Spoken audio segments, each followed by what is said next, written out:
Wow, it's time for another show full of tips and ideas from the sales growth leadership expert, Dean Akers. Known for his experience in hyper-growing companies and creating cultures for high-performance teams, here's Dean. Well, welcome to this week's show. This show is from California, San Diego. It happens to be Labor Day weekend. I'm out here celebrating my stepson's graduation from the United States Marine Corps boot camp. What a great event this is for our family, having Eric graduate as a Marine Corpsman now, and getting to experience that has been really epic. But it really begs the question, as I visited with him and some of the other folks, as to what we do in just our everyday lives in selling and in management. And it gets exemplified with what Eric went through for the last 12 weeks. So Eric's gone through a really epic transformation. He came into this program, and the Marines emphasize process and training and process and training and process and training. And they do it because their lives are at stake, or in most cases, our lives are at stake. So it's very, very interesting to watch how they take and discipline what I'd call the basics to make sure or ensure that everybody on the platoons are safe and that they accomplish mission. So how does that work into today?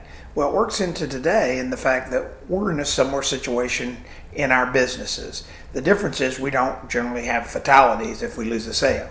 If they lose a battle, there's fatalities and other ramifications. For us, the process in sales is repetitive, repetitive, repetitive. And what we want to really emphasize today is remember, sales is about the process. It's not about schlepping around being smooth and, wow, that guy's a natural born salesperson. It's about the process. And so how does the process work, and why are we reinforcing it? Well, out here visiting with Eric and his graduates from the Marines, what I found is over the 12-week period, there's infinite amount of repetitiveness. They spend 8 hours on the gun range in the same position shooting at the same target all day long, so that they become infinitely proficient, so that in the case of the real world, they're not impacted by their inability or having to think through it. Well, in sales, it's similar. For us, it's a process. What we know is we have customers today. If we have these customers today, what does their peer companies look like, and are they our customers? Here's where I just draw craziness with most people, because they'll go, what do you mean? I go, well, if you take your customer base today and take your top 20 customers, what does their competition look like in the markets you serve? And they go, well, I don't know. So we start deep diving, and we find out that they generally have a small market share, that there's tons of business that mirrors their exact customer they do business with, that they have never called on, and if they have, it's once or twice. Then you go back to the DNA of their current customer. They have great relationships. They know the people. They've been doing business with them for years. And while they think price and all that matters, I contend that it's that relationship that keeps it strong. When that relationship starts to falter, either the customer gets sold or the people you've called on quit, then you start seeing changes. That being said, you want to mirror all the biggest customers that are around. And that's a pretty simple thing. What it is you take your current customer, look at the customers that look like that customer, then you dedicate that 2 years and you start to get to know them. Now, who do you want to know there? You want to know the influencers. You want to know everybody involved there from the janitor up. Somebody goes, well, how's the impact there? Well, if they're buying cleaning supplies and the janitor tells the purchasing agent the cleaning supplies don't work, guess what? They're not buying your cleaning supplies. I don't care how well you know purchasing or what your price is, it ain't going to work. Had a recent case where a client was selling equipment, and the operator said he didn't like it. The CEO of the company said, well, then we're not buying it. So at the end of the day, you want to know all the influencers.